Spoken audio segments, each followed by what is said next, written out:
Over the last 25 years, the reputation of Mao Zedong has been seriously undermined by ever more extreme estimates of the numbers of deaths that he was supposedly responsible for. In his lifetime, Mao Zedong was hugely respected for the way that his socialist policies improved the welfare of the Chinese people, slashing the level of poverty and hunger in China and providing free healthcare and education. Mao's theories also gave great inspiration to those fighting imperialism around the world. It is probably this factor that explains the great deal of hostility towards him from the right. This is a tendency that is likely to grow more acute with the more apparent growth in strength of the Maoist movements in India and Nepal in recent years, as well as the continuing influence of Maoist movements in other parts of the world. Most of the attempts to undermine Mao's reputation center around the Great Leap Forward that began in 1958.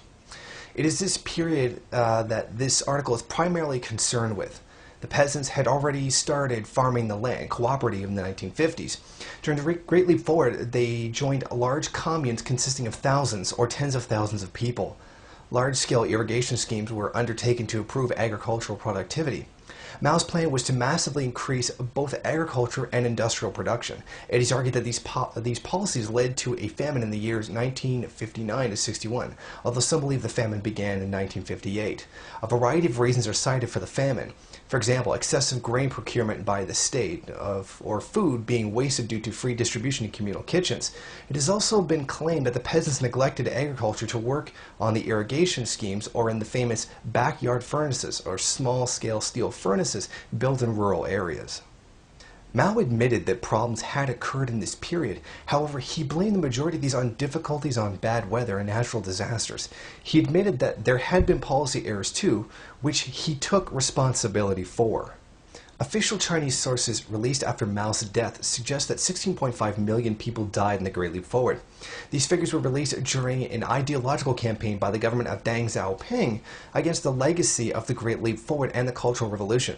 However, there seems to be no way of independently authenticating these figures due to the great mystery about how they were gathered and preserved for 20 years before being released to the general public. American researchers managed to increase this figure to around 30 million by combining the Chinese evidence with extrapolations of their own from China's censuses from 1953 and 1964.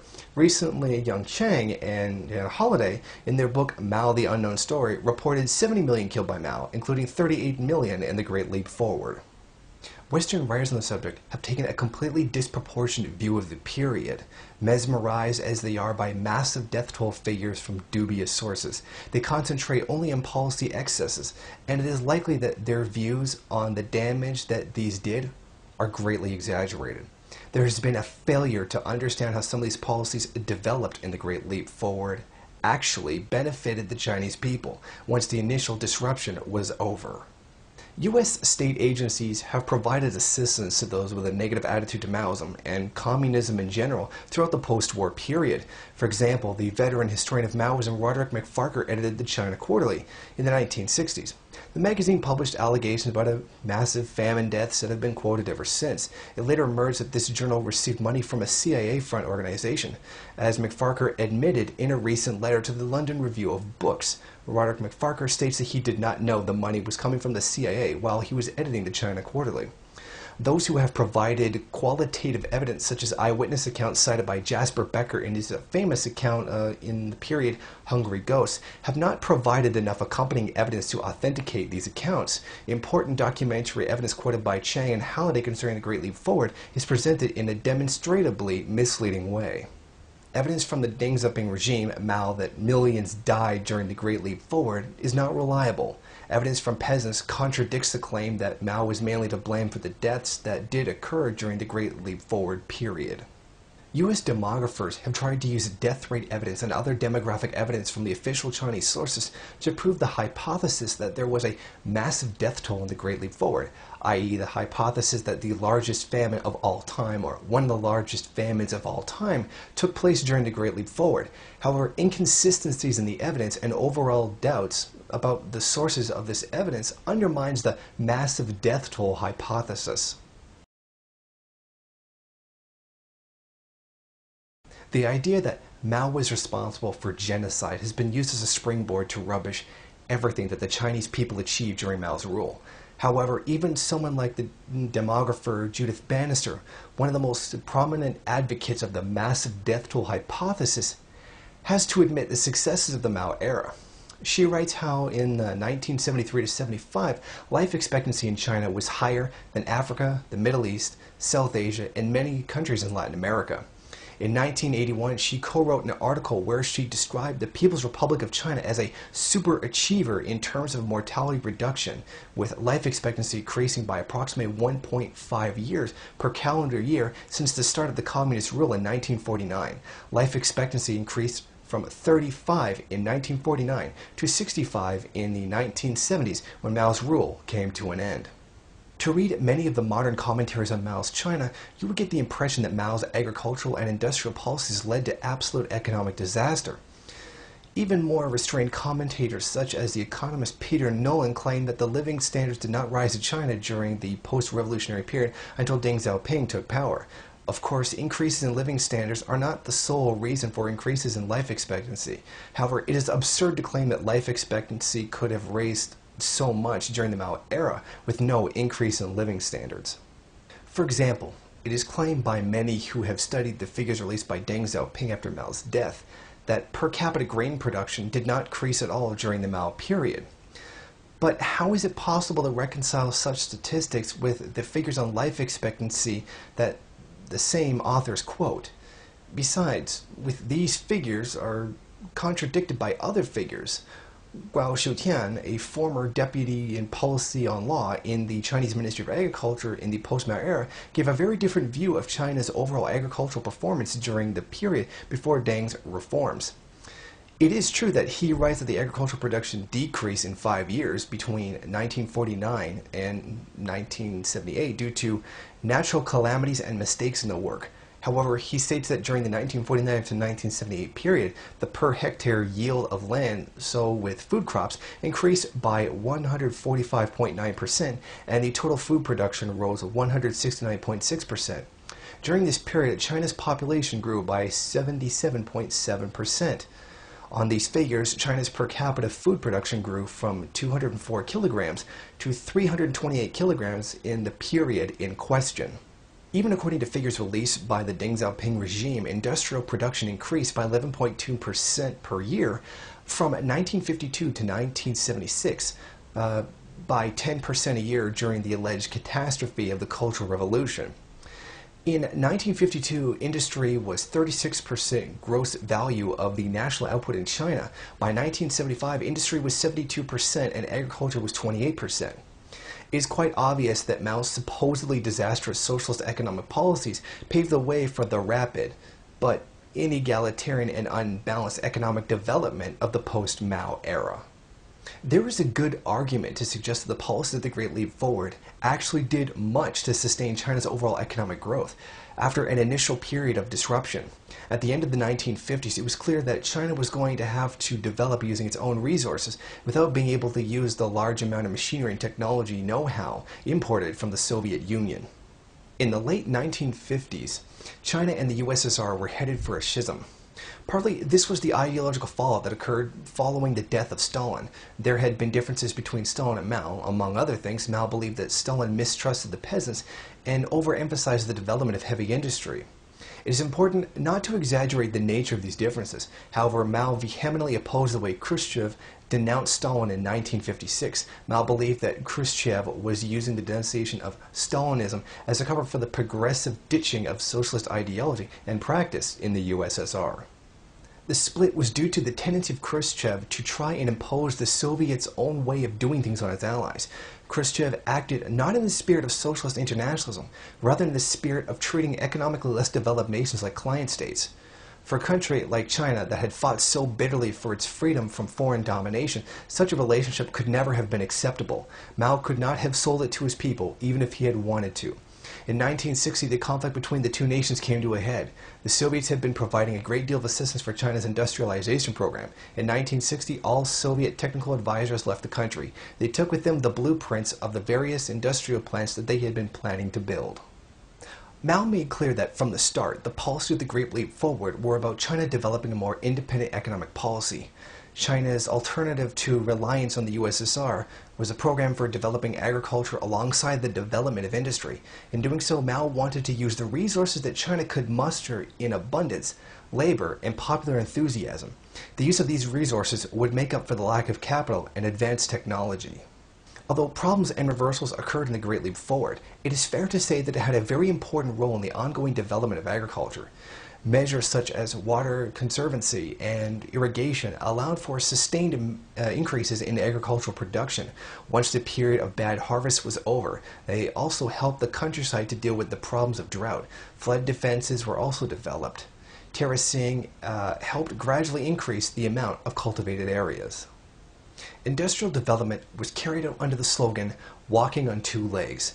This meant the development of small and medium-scale rural industry alongside the development of heavy industry, as well as the steel furnaces and many other workshops and factories were opened in the countryside.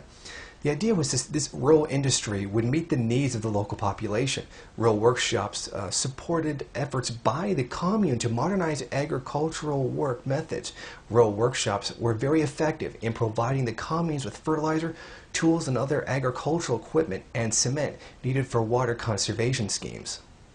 Compared to the rigid, centralized economic system that tended to prevail in the Soviet Union, the Great Leap Forward was a supreme act of lateral thinking. Normally, cement and fertilizer, for example, would be produced in large factories in urban areas away from the rural areas that needed them. In a poor country, there would be the problem of obtaining the capital and machinery necessary to produce the industrial products such as these, using the most modern technique. And infrastructure linking the cities to the towns would be needed to transport such products once they were made. This in itself would involve a vast expense. As a result of problems like these, the development in many poor countries is either very slow or does not occur at all. Rural industry established during the Great Leap Forward used labor-intensive rather than capital-intensive methods. As they were serving local needs, they were not dependent on the development of an expensive nationwide infrastructure of road and rail to transport finished goods. In fact, the supposedly wild, chaotic policies of the Great Leap Forward meshed together quite well with the problems of the first few years.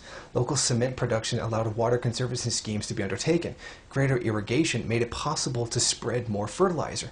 This fertilizer was, in turn, provided by the local factories. Greater agricultural productivity would free up more agricultural labor for the industrial manufacturing sector, facilitating the overall development of the country.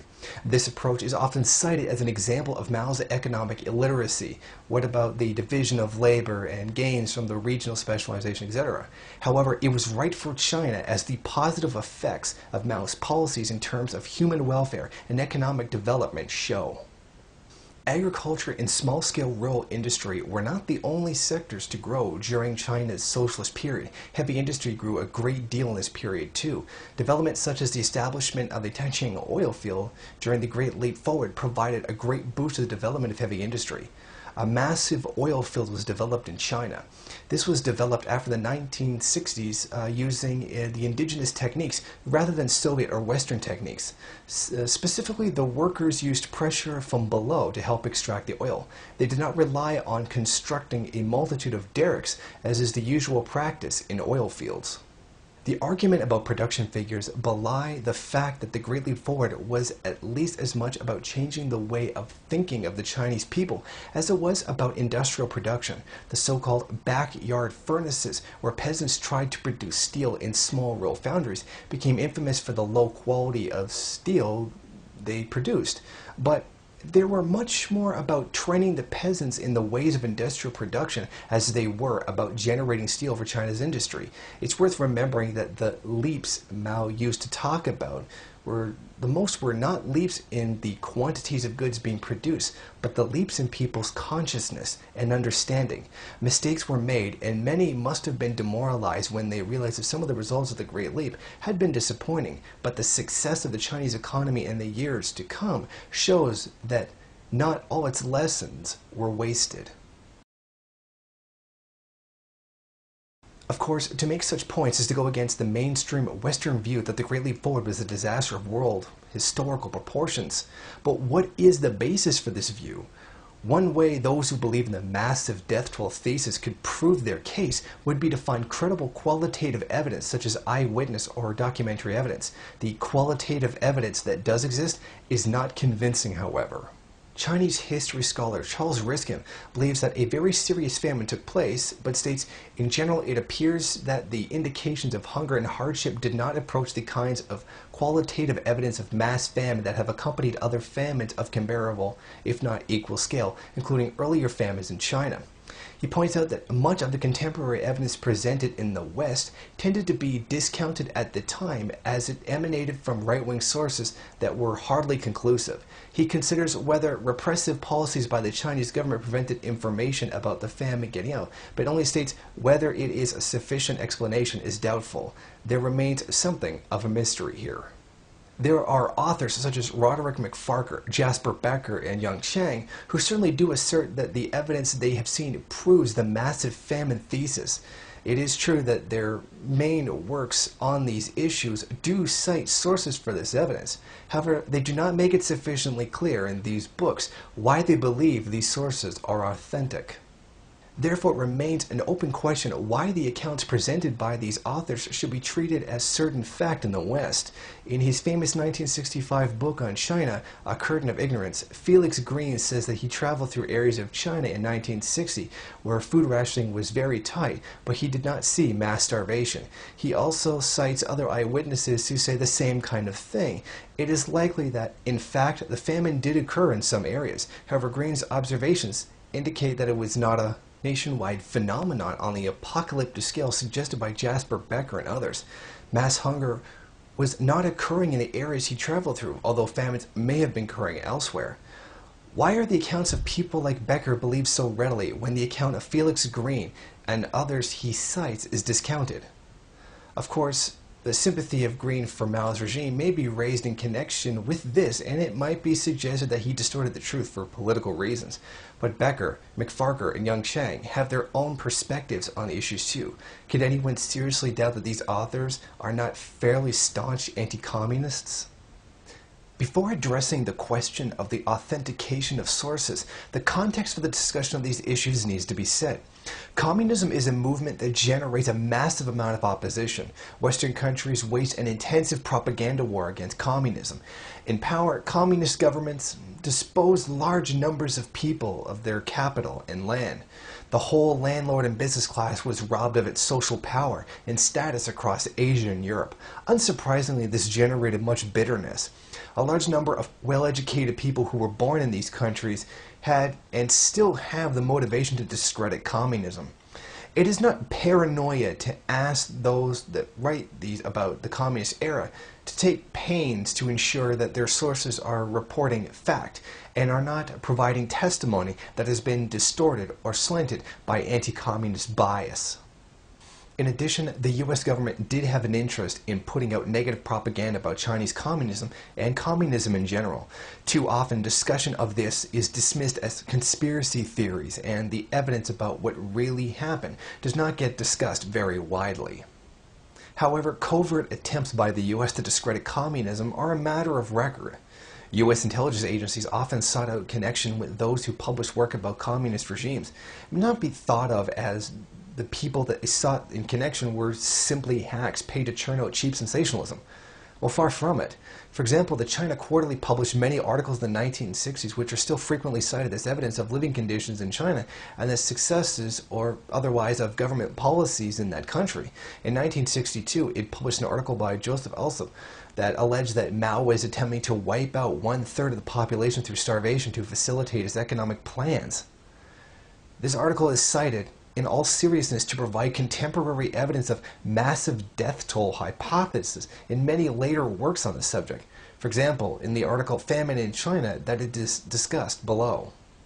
The editor of the China Quarterly was Roderick MacFarquhar, who went on to write many important works on China's communist government. MacFarquhar edited volume 14 of the Cambridge History of China, which covered the period 1949 to 1965. He wrote The Origins of the Cultural Revolution, which includes a volume on the events of 56 and 57, as well as a volume on the Great Leap Forward, which puts forward massive death toll thesis. He also edited Mao's secret speeches, printed in the pages of the China China Quarterly is a statement that it was published by the Information Bulletin Limited on behalf of the Congress for Cultural Freedom. On the 13th of May 1967, the CCF issued a press release admitting that it was funded by the CIA, following an expose in Ramparts magazine. Roderick MacFarquhar was questioned about it.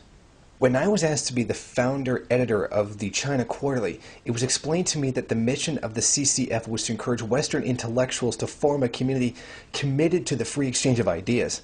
The aim was to provide some kind of organizational counter to the Soviet efforts to attract Western intellectuals into various front organizations. All I was told about funding was that the CCF was backed by a wide range of foundations, including notably Ford, and the fact that, of these, the Farfield Foundation was a CIA front was not disclosed. In the 26th of January 2006 edition of the London Review of Books, MacFarquhar writes of the 1960 inaugural issues of the China Quarterly, of which I was then editor. He also writes that secret monies from the CIA, from the Farfield Foundation via the Congress for Cultural Freedom, the parent of the CQ, Encounter, and many other magazines provided part of the funding for the CQ, something which I did not know until the public revelations of the late 1960s. The issue goes beyond those. Like MacFarquhar, who worked for the periodicals connected with the CCF, it also alleged that other magazines received funding that emanated from the CIA more generally. For example, Victor Marchetti, a former staff officer in the office for the director of the CIA, wrote that the CIA set up the Asia Foundation and subsidized it to the tune of $8 million a year to support the work of anti-communist academia in various Asian countries to disseminate throughout Asia a negative vision of mainland China, North Vietnam, and North Korea. Of course, the issue is not black and white. For example, MacFarquhar also states that he allowed a wide range of views from different sides of the political spectrum to be aired in his journal. He argues that Alsop's article would have been published elsewhere, even if he had rejected it, and that he did publish replies to it which were negative about Alsop's thesis. This may be true. However, those like MacFarquhar were publishing the kind of things that the CIA might be thought to, in general, look favorably upon. Otherwise, why would the CIA have put money in for it? The key point is that these people had a source of Western state funding that others with a different viewpoint lacked. In the last few years, a new generation of writers has published alleged eyewitness accounts and documentary evidence for the massive death toll hypothesis. The key issue with the evidence is the authentication of sources. These authors do not present sufficient evidence in the works cited in the article to show that the sources are authentic. Jasper Becker, in his book on the Great Leap Forward, Hungry Ghosts, cites a great deal of evidence of mass starvation and cannibalism in China during the Great Leap Forward. It should be noted that this evidence that has only emerged in the 1990s. Certainly, the more lurid stories of cannibalism are not corroborated by any source that appeared at the actual time of the Great Leap Forward, or indeed for many years later.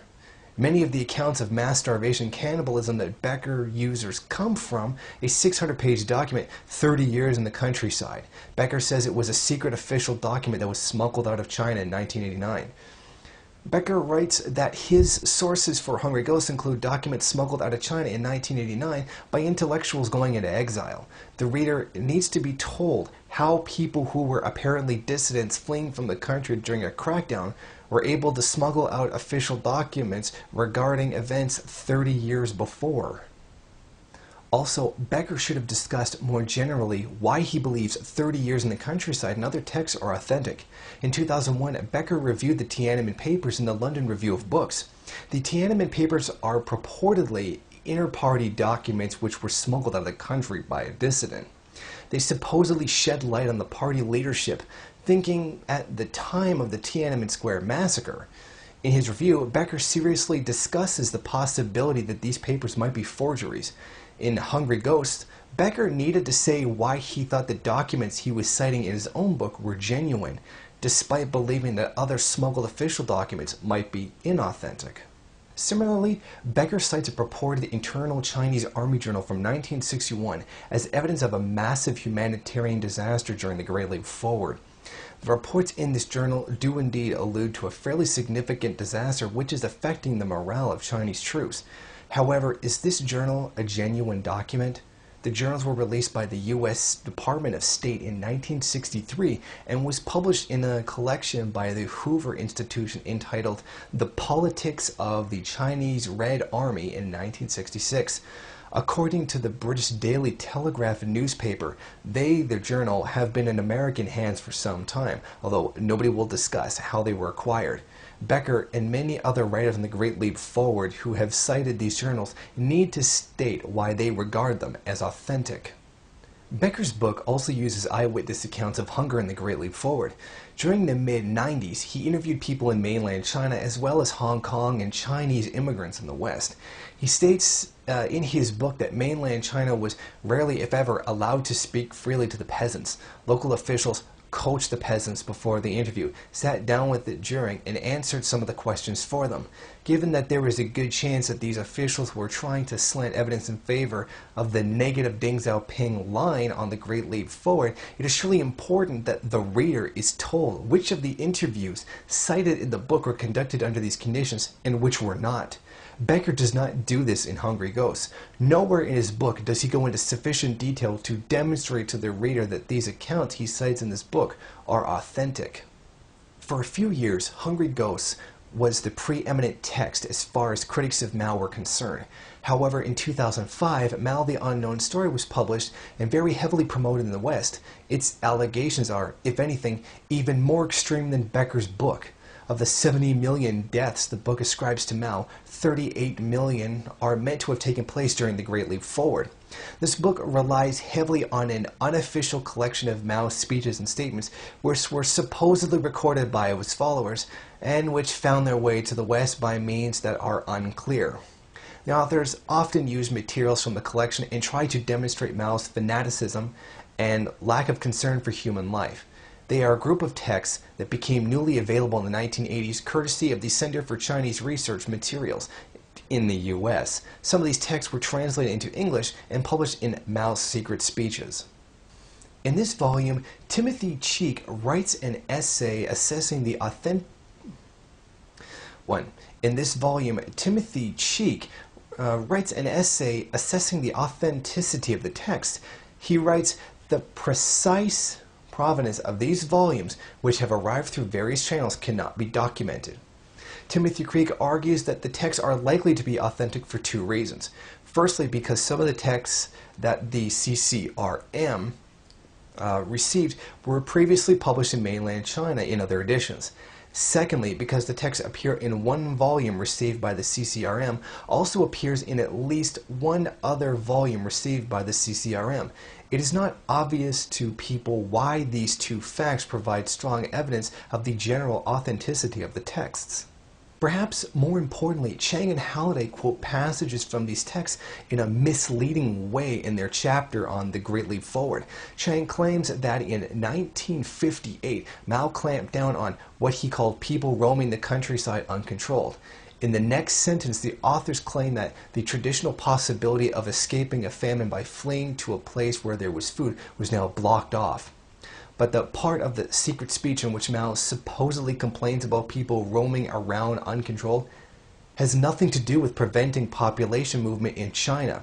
When the full passage, which the authors selectively quote from, is read, it can be seen that the authors are being misleading. What Mao is actually meant to have said is as follows. Someone from an APC, an agricultural producers cooperative, Joseph Ball, in Handan, drove a cart to the Anshan steel mill and wouldn't leave until given some iron. In every place, there are so many people roaming around uncontrolled. This must be banned completely. We must work out an equilibrium between levels, with each level reporting to the next higher level. APCs to their counties, counties to the prefectures, prefectures to the provinces. This is called socialist order. What Mao is talking about here is the campaign to increase steel production, probably through the use of small-scale rural production. Someone without authority was demanding iron from Anshan to help their cooperatives meet their steel production quota. Mao seems to be saying that this spontaneous approach was wrong. He seems to be advocating a more hierarchical socialist planning system where people have to apply to higher authorities to get the raw materials they need to fulfill production targets. This sounds very unlike Mao, but that is by the by. He's clearly not advocating a general ban on all Chinese people traveling around the country here. A second seriously misleading quotation comes at the end of the chapter on the Great Leap Forward. First, Chang and Halliday write, "We can now say with assurance how many people Mao is ready to dispense with." This paragraph then gives some examples of alleged quotes by Mao on how many Chinese deaths would be acceptable in time of war. The next paragraph begins, "Nor was Mao just thinking about a war situation." Then they quote Mao at the Wuchang conference saying, "Working like this with all the projects, half of China may well have to die." This quotation appears to be heading of Chang and Halliday chapter on the Great Leap Forward. The way the authors present this quotation looks as if Mao was saying that it might be needed or necessary for half of China to die to realize his plans to increase industrial production. But it's obvious from the actual text of the speech that what Mao was doing was warning of the dangers of overwork and overenthusiasm in the Great Leap Forward, while using a fair bit of hyperbole. Mao is making it clear that he does not want anyone to die as a result of the industrialization drive. In this part of the discussion, Mao talks about the idea of developing all the major industries and agriculture in one fell swoop. The full text of the passage that the authors selectively quote is as follows. "In this kind of situation, I think if we do all the things simultaneously, half of China's population unquestionably will die. And if it's not half, it'll be a third, or 10%, a death toll of 50 million. When people died in Guangxi, wasn't Chen Menyuan discussed? If with a death toll of 50 million you didn't lose your jobs, I at least should lose mine. Whether I would lose my head would be open to question. And Hui wants us to do so many things. It's quite all right to do a lot, but make it a principle to have no deaths." Then, in a few sentences later, Mao says, "As to 30 million tons of steel, do we really need that much? Are we able to produce that much?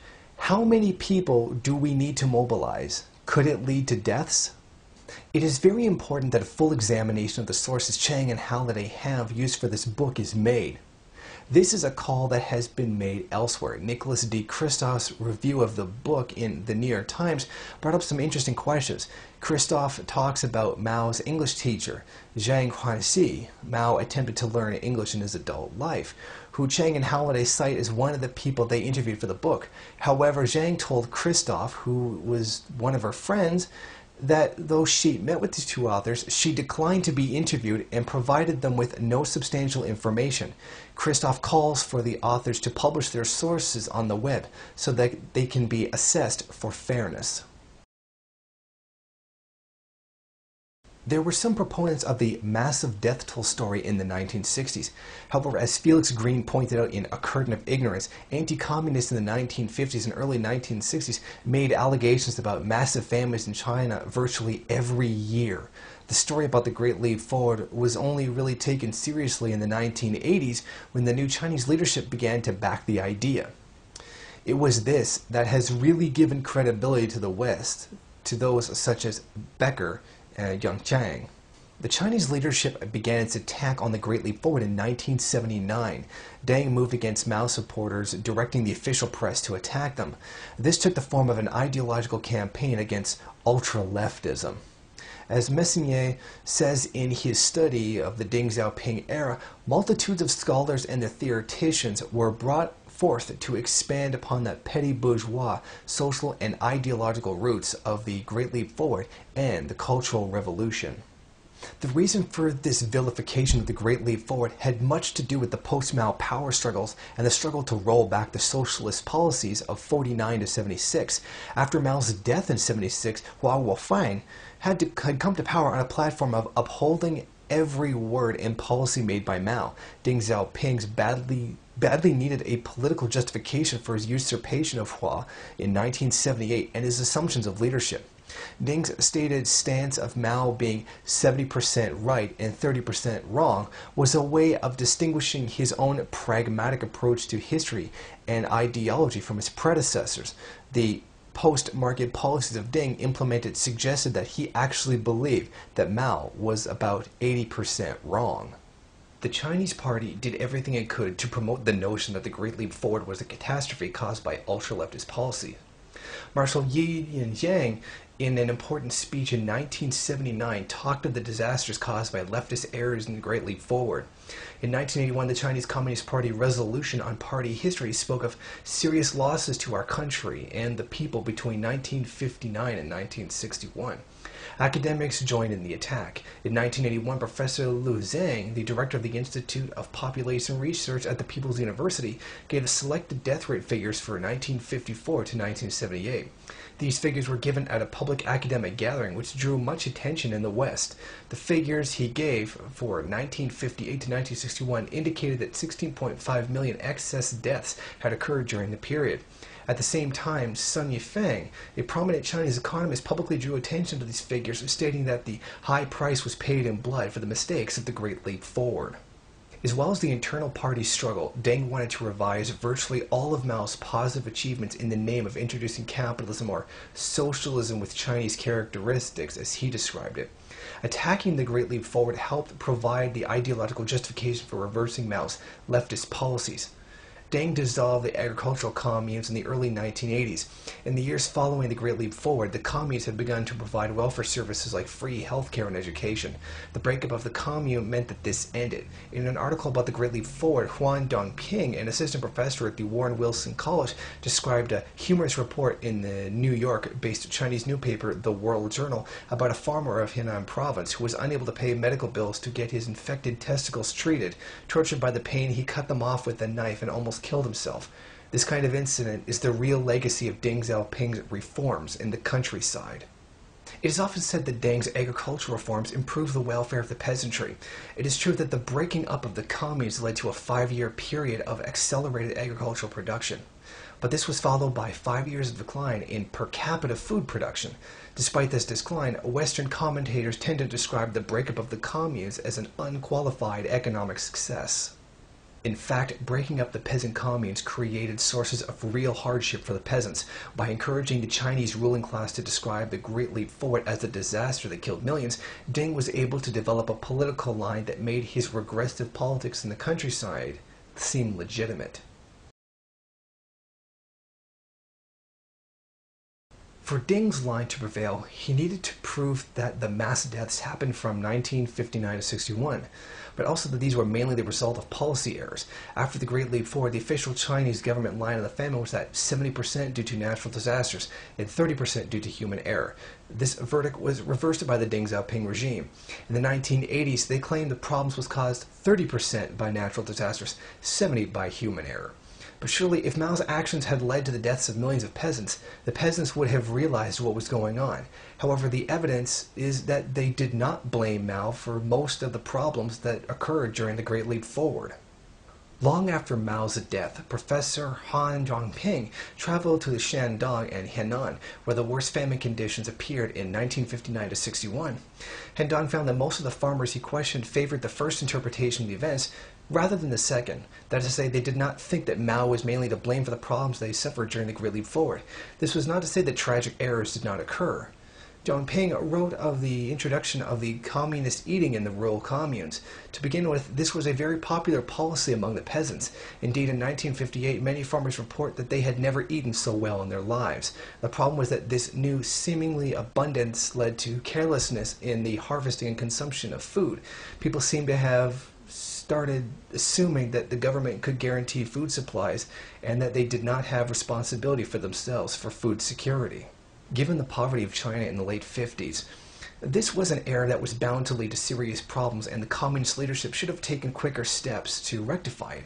3 years of awful natural disasters made things much worse. Solidarity between commune members in the worst affected regions broke down as individuals tried to seize crops before they were harvested.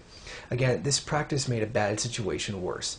However, it must be stressed that the farmers themselves did not tell Huan Dongping that the errors of the organization of the communal eating were the main cause of the famine they suffered. Han Zhongping himself severely criticizes Mao for the consequences of his hasty policies during the Great Leap Forward. However, he also writes, I have interviewed numerous workers and farmers in Shandong, Henan, and I have never met one farmer or worker who said that Mao was bad. I also talked to one scholar in Hunhai, where the famine was alleged to have been the most serious, has happened to grow up in the rural areas and had been doing research in Anhui. He never met one farmer that said Mao was bad, nor a farmer who said Deng Xiaoping was good. It may be argued that Han Dongping, at least partial sympathy for Mao, might have colored his interpretations of what he heard from the peasants. However, it must also be noted that 2 of his grandparents died of hunger-related diseases during the Great Leap Forward, and Han Dongping often sounds more critical of Mao's policies in this period than the peasants he is interviewing. The relative sympathy of the peasants for Mao when recalling the Great Leap Forward must call into question the demographic evidence that indicates tens of millions of people starved to death at the time. Western academics seem united on the validity of this evidence. Even those who query it, like Carl Riskin, always end up insisting that all available evidence indicates a famine of huge proportions occurred in this period. In fact, there is certainly evidence from a number of sources that a famine occurred in this period, but the key question is, was it a famine that killed 30 million people? This really would have been unprecedented, although we are not used to reading newspaper headlines like tens of millions face starvation in Africa and famine. It is unheard of for tens of millions to actually die in a famine. For example, the Bangladesh famine of 74 to 75 is remembered as a deeply tragic event in the nation's history. However, the official death toll of Bangladesh famine was 30 million out of a single-year population of 76 million, though unofficial sources put the death toll at 100,000. Compare this to an alleged death toll of 30 million out of a single-year population calculated around 660 to 670 million for the Great Leap Forward period. Proportionally speaking, the death toll in the Great Leap Forward is meant to be approximately 35 times higher than the estimated death toll for the Bangladesh famine. It is rather misleading to say that all available evidence demonstrates the validity of the massive death thesis. The real truth is that all these estimates of tens of millions of Great Leap Forward deaths rely on figures for death rates for the 1950s and early 1960s. There is only one certain corroboration for those figures from other statistics for the period. The problem is that the death rate figures for the period 1940 to 82, like most Chinese demographic information, was regarded as a state secret by China's government until the early 1980s. As we shall see, uncertainty about how these were gathered seriously undermines their status as concrete evidence. It was only in 1982 that the death rate figures for the 1950s and 1960s were released. They purportedly show that the death rate rose from 10.8 per thousand in 1957 to 25.4 per thousand in 1960, dropping to 14.2 per thousand in 1961 and 10 per thousand in 1962. These figures appear to show approximately 15 million excess deaths due to famine from 1958 to 1961. Chinese data on famine deaths was used by a group of U.S. demographers in their own work on the subject. These demographers were Ansley Cole, John Ehret, and Judith Bannister. They can be said to be the 3 people who first popularized the massive death toll hypothesis in the West. Ansley Cole was a very influential figure in American demography. He was employed by the Office of Population Research, which was funded by the Rockefeller Foundation in the 1980s when he was publishing his work on China. John Ehret was a research specialist on China at the U.S. Bureau of Census. In 1990, he wrote a book published by the American Enterprise Institute, which is a body that promotes neoliberal policies. This book was called The Slaughter of the Innocents, which was a critique of China's one-child birth control policy. Judith Bannister was another worker at the U.S. Bureau of Census. She was given time off for her employment there to write a book that included a discussion of the Great Leap Forward deaths. John Ehret read her book pre-publication and gave her advice. Judith Bannister produced figures that appear to show 30 million excess deaths in the Great Leap Forward. This was nearly twice the figure indicated by official Chinese statistics. She believes the official statistics underestimate the total mortality because of underreporting of deaths by Chinese population during the period in question. Bannister calculates the total number of underreported deaths in this period, first by calculating the total number of births between two censuses of 1953 and 1964. She does this using data derived from the census and the data from a retrospective fertility survey carried out in 1982. Participants in the survey were asked to describe the number of babies they had given birth to between 1940 and 1981. Once the population of 1953 and 1964 is known, the total number of births between the 2 years is known. It is possible to calculate the number of deaths that would have occurred during the period. She uses this information to calculate the total number of deaths for the 11-year period that is actually higher than the official death rates show. To estimate how many of these deaths occurred in the Great Leap Forward, Bannister returns to the official Chinese death rate statistics. She assures that these figures indicate the actual trend of deaths in China in this period, even though they were too low in absolute terms. For example, she assumes that the official death rate of 25 per thousand in 1960 does indeed indicate that there was a huge increase in death rate that occurred in 1960. However, she combines this with her estimates of underreporting of deaths in the period 1953 to 1964 to come up with a figure of 45 deaths per thousand in 1960. In years which no famine is alleged, the death toll also increases during using this method. In 1957, for example, she increases the death rate from the official figure of 10.8 per thousand to 18 per thousand. Bannister then compares the revised death rates in good years with the revised death rates in alleged famine years. Bannister is then able to come up with an estimate of 30 million deaths, excess deaths, during the Great Leap Forward. A variety of Chinese figures are quoted to back up this thesis that a massive famine occurred. Statistics that purport to show that Mao was to blame for it are also quoted. They include figures supposedly given from a provincial breakdown of the increased death rates in the Great Leap Forward, figures showing a massive decrease in grain production during the Great Leap Forward, and also figures that apparently showed that bad weather was not to blame for the famine. These figures were all released in the early 1980s at the time of Deng's reforms.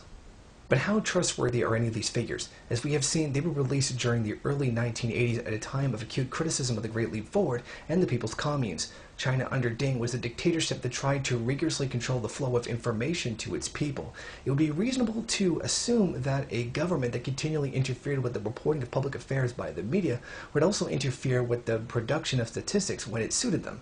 John Aird, writing in 1982, stated that the main reason so few national population data appear in Chinese sources, however, is central censorship. No national population figures can be made public without prior authorization by the State Council. Even officials of the SSB, the State Statistics Bureau, cannot use such figures until they have been cleared. Of particular interest is the question of the circumstances under which the death rate figures were arrived at by the State Statistics Bureau. The figures given for total deaths during the Great Leap Forward by U.S. and Chinese academics all depends on the key death rate statistic for the years in question. Of course, if we knew in detail how information about the death rates gathered during the Great Leap Forward, we might be able to now be certain that it is accurate. The problem is that this information is not available. We have to just take the Chinese government's word for it that their figures are true. Moreover, statements provided by Aird and Bannister indicates that they believe the death rate figures were estimates and not based on an actual count of recorded deaths. Aird states that the official vital rates, birth and death rates of the crisis years of the Great Leap Forward must be estimates. Their bases are not known.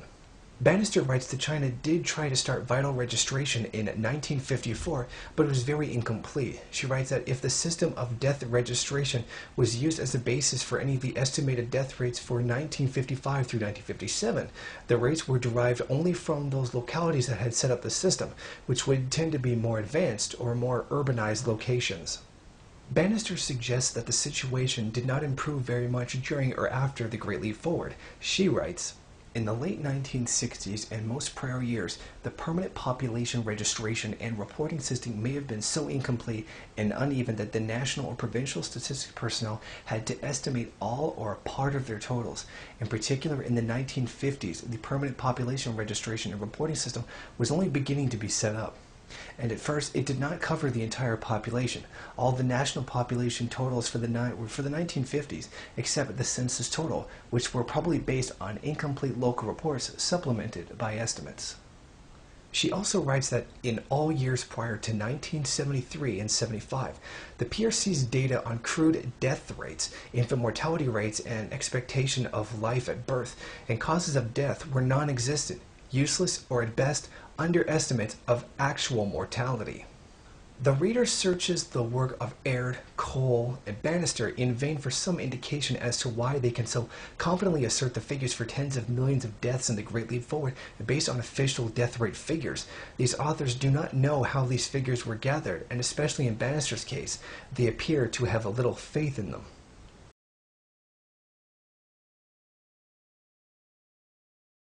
Some demographers have tried to calculate infant death rates to provide evidence for the massive death toll hypothesis. However, the evidence they come up with tends to muddy the picture rather than providing corroboration for the evidence from death rates. One calculation of the deaths made by this method appears in the 1984 article Famine in China. This article reviewed the previous work of Aird, Cole, and Bannister. It accepted the contention of these latter authors that a massive level of death had occurred overall during the Great Leap Forward. However, the authors also tried to calculate separate figures for child and adult deaths in this period. The evidence this later article tries to put together is very frequently quoted by those writing about the era. The authors of Famine in China calculate the infant deaths using the 1982 retrospective fertility survey. They use this survey to calculate the number of births in each year of the Great Leap Forward. Once the number of births is estimated for each year, it is possible to calculate how many of those were born in the years 1958 to 1962. They survive to be counted in the census of 1964. This can be compared with the survivorship rates of babies born in the years when no famine was alleged. They use model life tables to calculate how many of the babies dying before the census died in each famine year. They then convert this figure to a figure for the number of deaths of those aged under 10 in each of the famine years. This final figure is arrived at by using life tables and period mortality levels. The authors of this article argue that the famine began in 1958 to 59.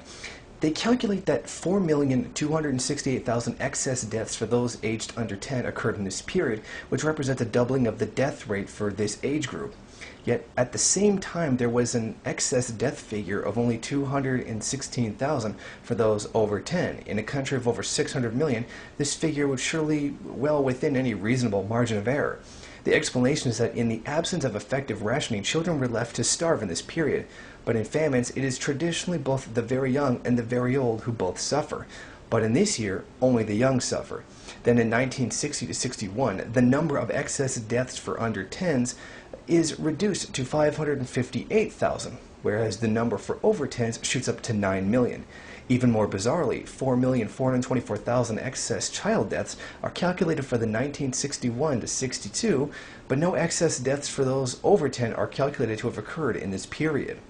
There is clearly a paradox here. According to the death rate provided by the Chinese, 1960 was the worst calendar year of the famine. The death rate increased from 10.8 per thousand before the famine to 25.4 thousand in 1960, which was far and away the peak year for famine deaths. If this was true, then we would expect 1959-60 and 60-61 to be the worst fiscal years in terms of number of child deaths. Yet, according to the authors, only 24.6% of excess child deaths occurred in these fiscal years, as opposed to 98.75% of the excess deaths of those aged 10 or over.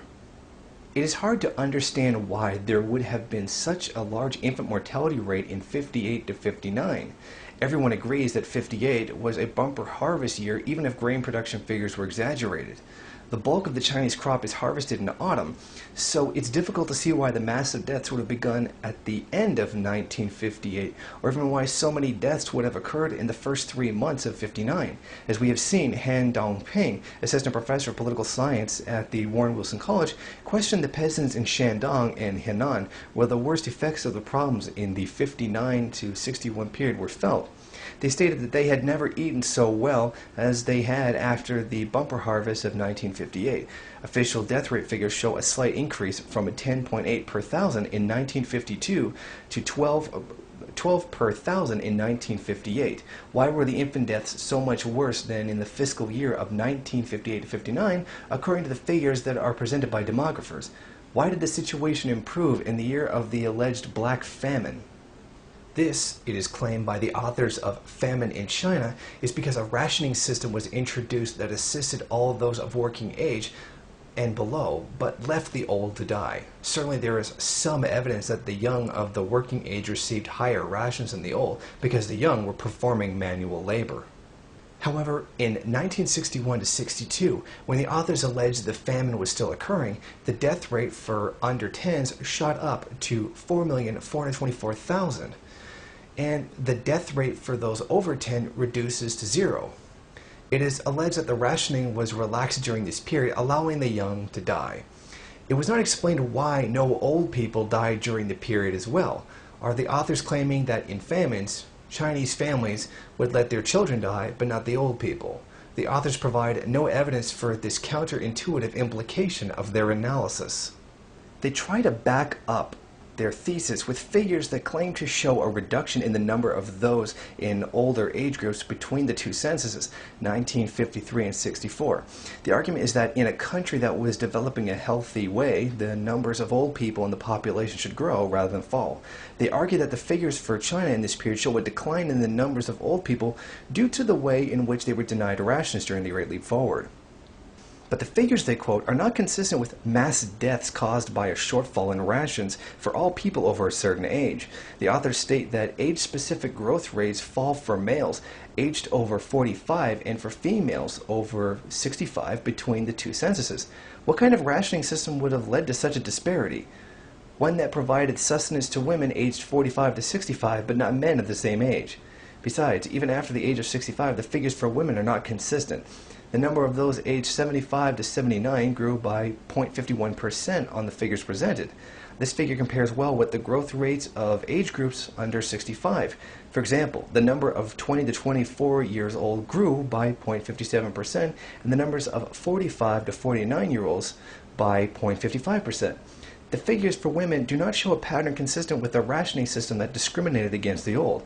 Faulty source statistics are a far more plausible explanation for the confusing figures the authors present than their own difficult-to-swallow hypothesis about rationing.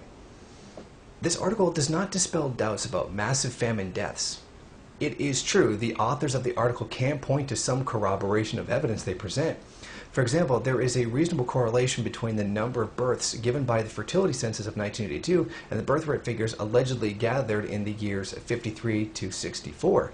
Also, there is reasonable corroboration between the survivorships of birth co-hosts born in the famine to the 64 consensus and their survivorship in the 1982 census.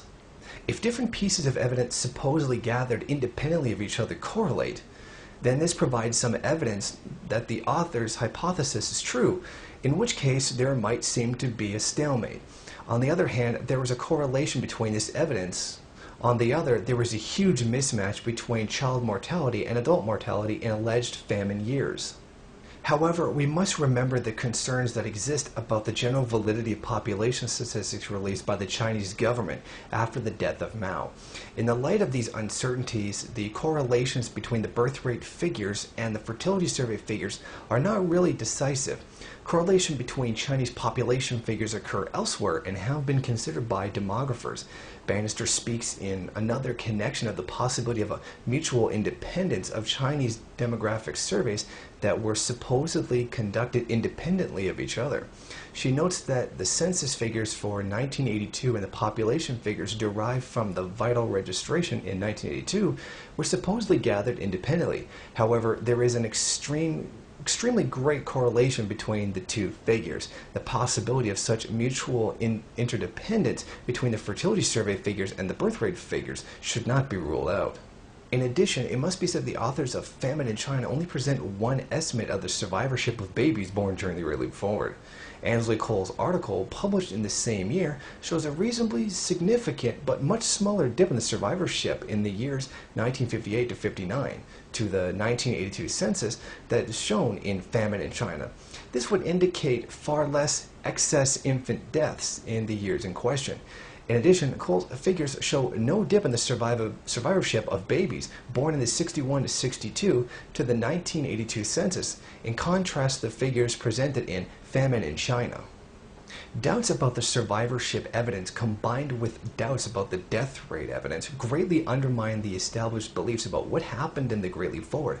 Overall, a review of the literature leaves the impression that not a very well substantiated hypothesis of a massive death toll has been transformed into an absolute certainty without any real justification.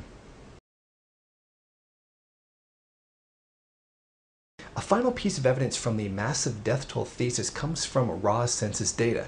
That is to say, we can just look at how the large numbers of those born in 59 to 61 and surviving to a subsequent census is compared to the surrounding years in which no famine has been alleged.